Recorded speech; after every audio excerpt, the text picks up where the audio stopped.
কিরে, এত তাড়াহুড়া করে ফোন দিয়ে আসতে বললি? বন্ধু, খুব বিপদে পড়ছি, কিছু টাকা দরকার। কি করছ বন্ধু? 2 দিন আগে বাইকটা কিনলাম। তোমার কাছে কিছু টাকা পয়সা আছে নাকি? দাও তো বন্ধু, এইটাই রাখ, ম্যানেজ করে দিলাম।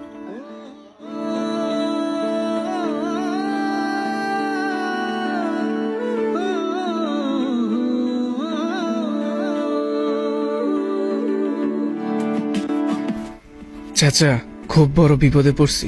আপনার বৌমা অসুস্থ, আমার 50,000 টাকা লাগবে। কি কও বাতিজা, কালকে আমার মেয়েটার বিয়ে, অনেক বড় করে একটা আয়োজন করতেছি। এই সময় তোমার আমি কোন থেকে দেবো কৌ তো? দাঁড়াও, তাও দেখতেছি। তুমি এইটা একটা রাখো।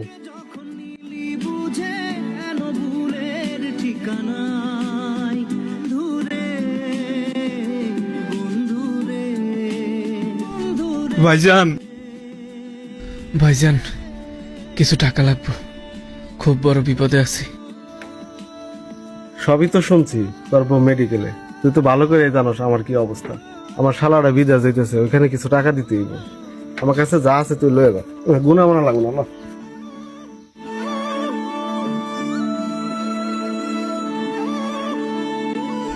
বিপদ মানুষকে অনেক কিছু শেখায়। তখন বোঝা যায় আপন বলে যাদের বিশ্বাস করা হয় তাদের সবাই আসলে আপন হয় না। অনেক মানুষই বিপদের সময় বন্ধু, আত্মীয়, এমনকি নিজের রক্তের মানুষের কাছেও সাহায্যের আশায় যায়, কিন্তু বেশিরভাগ সময় সবাই কোনো না কোনো অজুহাত থাকে।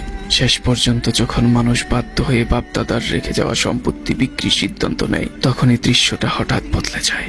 তখন মনে হয় বিপদের সময় পাশে দাঁড়ানোর মানুষ কম, কিন্তু সম্পত্তি কিনার মানুষ অনেক। বাসায় আছো বাতিজা? ও চাচা, আইছো নাকি? শুনলাম তুমি নাকি তোমার বাড়িটা বিক্রি করবা। তাহলে আমার কাছে বিক্রি করো, 2 টাকা আমি বেশি দিব নি।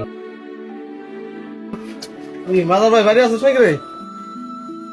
ও ভাইজান, আহো, বহ, চাচা আইছে।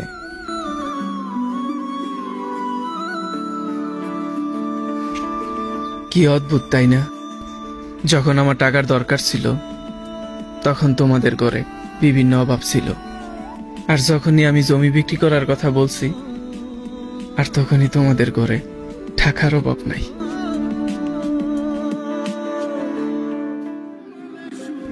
আমি জমি বিক্রি করার জন্য মানুষ খুঁজি নাই, আমি বিপদের সময় একটা আপন মানুষ খুঁজছিলাম। জমি কিনার লোক তো অনেক পাইছি, কিন্তু বিপদে পাশে দাঁড়ানোর মতো একটা মানুষও খুঁজে পাই নাই। আসলে মানুষের আসল পরিচয় সুখে জানা যায় না, বিপদই বলে দেয় কে আপন আর কে শুধু আপন সাজার অভিনয় করে।